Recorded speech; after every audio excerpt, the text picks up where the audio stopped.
Bom dia, meus queridos, bom dia, minhas irmãs, meus irmãos. Que a boa mão do Senhor esteja conosco, esteja com você, esteja com a sua família. Que nós possamos nos encorajar e ganhar força para continuarmos a nossa jornada. Eu quero continuar em Neemias e ler Neemias, capítulo 2. E nós vamos ler e aprender sobre a importância de termos a provação de Deus e termos pessoas que nos ajudem nesta jornada de vida. Então diz assim a palavra do Senhor: no mês de Nisan, no ano 20º do rei Artaxerxes, uma vez posto o vinho diante dele, eu tomei para oferecer. E lhe dei. Ora, eu nunca antes tivera triste diante dele. O rei me disse: por que estás triste o teu rosto, se não estás doente? Tem de ser tristeza de coração. Então temi sobremaneira. E lhe respondi: viva o rei para sempre. Como não me estaria triste o rosto se a cidade onde estão os sepulcros dos meus pais está assolada e tem as portas consumidas pelo fogo? Disse-me o rei: que me pedes agora? Então orei ao Deus dos céus. E disse ao rei: se é do agrado do rei, e se o teu servo achar mercê em tua presença, peço-te que me envies ajudar a cidade dos sepulcros dos meus pais, para que eu a reedifique. Então o rei, estando a rainha assentado junto dele, me disse: quanto durará a tua ausência? Quando voltarás? Aprove ao rei enviar-me, e marquei certo prazo. E nada disse ao rei, se ao rei parece bem. Então disse ao rei: se ao rei parece bem, dei-me carta para os governadores da além do Eufrates, para que me permita passar e entrar em Judá. Como também carta para Asaf, guarda das matas do rei, para que me dê madeira para as vigas das portas da cidade do templo, para os muros da cidade, para a casa em que deverei me alojar. E o rei nas deu, porque a boa mão do meu Deus era comigo. Então fui ao governador da além do Eufrates e lhe entreguei as cartas do rei. Ora, o rei tinha enviado comigo oficiais do exército e cavaleiros. Disto ficaram sabendo Sambalate, o Eronita, e Tobias, o servo amonita, e muito lhe desagradou que alguém viesse a procurar o bem dos filhos de Israel. Cheguei a Jerusalém, onde estive 3 dias. Então à noite me levantei, e uns poucos homens comigo. Não declarei a ninguém o que meu Deus me pusera no coração para eu fazer em Jerusalém. Não havia comigo animal algum, senão o que eu montava.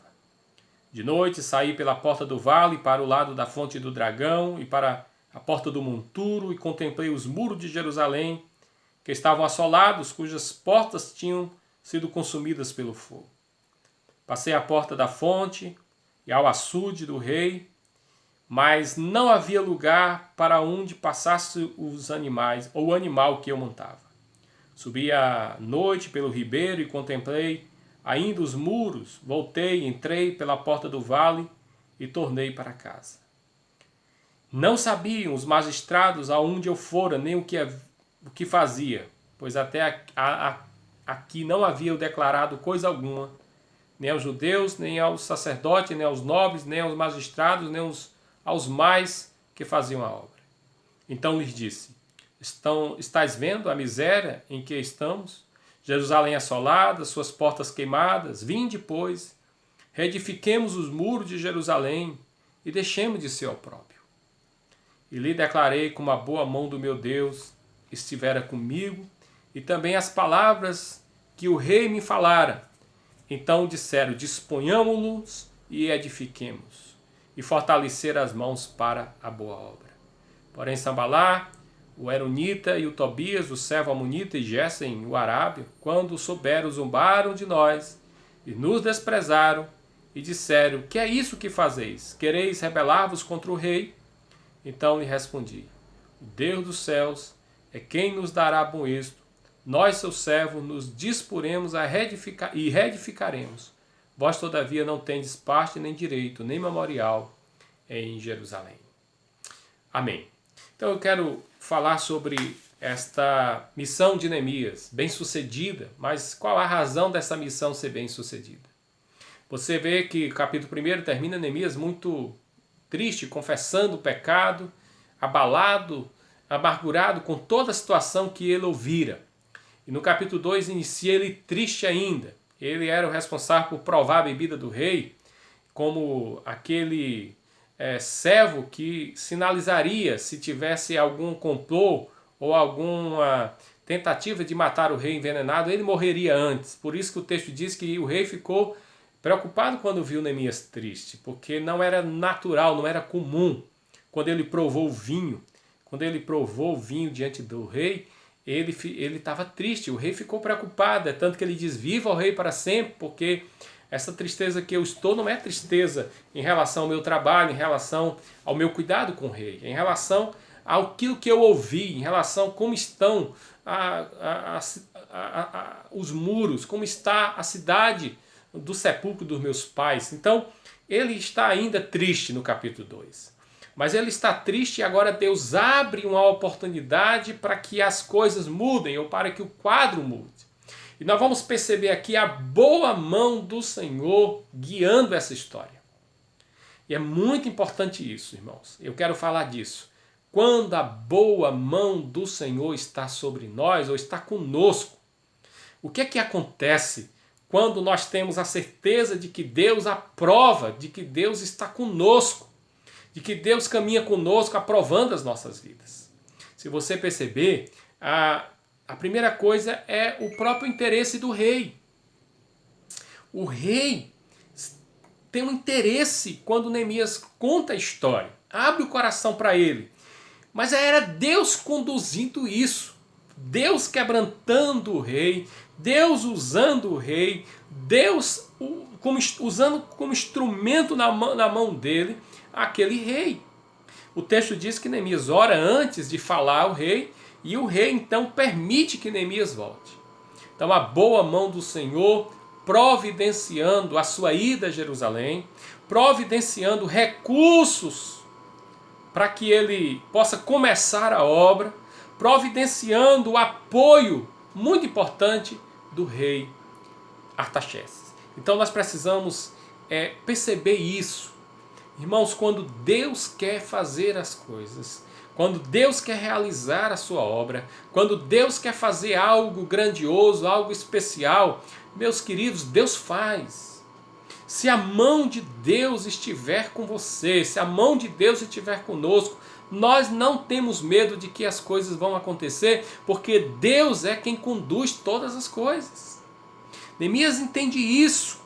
Neemias, ele permite-se aqui perceber que quando o rei dá a carta e ainda manda com ele oficiais, uma guarda, uma tropa com ele para ajudar naquela missão, pegar madeira na floresta para começar a obra, tudo isso ele diz. E o rei mas deu, porque a boa mão do meu Deus era comigo. O rei só lhe deu tudo o que ele pediu, porque Deus estava com ele. Portanto, esta é a primeira percepção que nós precisamos ter na vida. Se Deus caminha conosco, se Deus aprova as nossas vidas, se Deus nos abençoa, se Deus está conduzindo a nossa história, você não tem que ter medo. As coisas vão acontecer, Deus vai providenciar o que você precisa, Deus vai usar meios e pessoas para abençoar a sua vida, abençoar a obra dele. Nós não temos nenhuma dúvida, a obra é do Senhor, a causa é do Senhor, e se Deus estiver conosco, se Deus estiver abençoando, Deus vai fazer com que as coisas aconteçam. Neemias então tem uma missão bem sucedida, porque a boa mão do Senhor é com ele. É com ele em primeiro lugar para usar de misericórdia aqui em relação ao rei. E quando ele era servo, ele era um escravo lá do rei. A segunda coisa importante, a boa mão do Senhor é com ele para colocar pessoas, para que pessoas de bem se juntassem a ele. Nós vamos ver que tem a boa mão do Senhor para lhe proteger dos homens maus aqui nessa história. Mas O que nós lemos aqui é que Neemias diz que quando chega em Jerusalém, ele se levanta à noite, vai vistoriar e vai fazer uma vistoria na obra, na situação, e ele diz: e uns poucos homens estavam comigo. Esses poucos foram importantes para o início.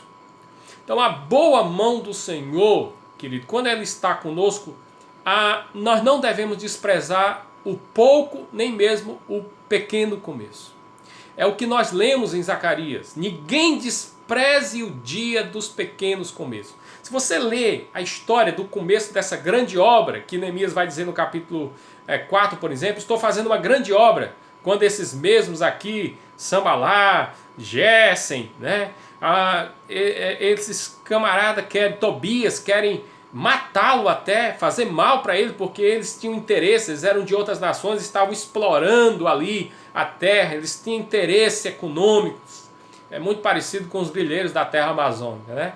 Estão lá explorando a terra, estão lá se beneficiando da madeira ilegal, de toda a extração das riquezas das Amazonas ali. E quando chega, por exemplo, a lei, quando chega os fiscais, eles matam, porque eles não querem que as coisas fiquem em ordem. É mais ou menos isso, para você entender onde entra esses três aqui.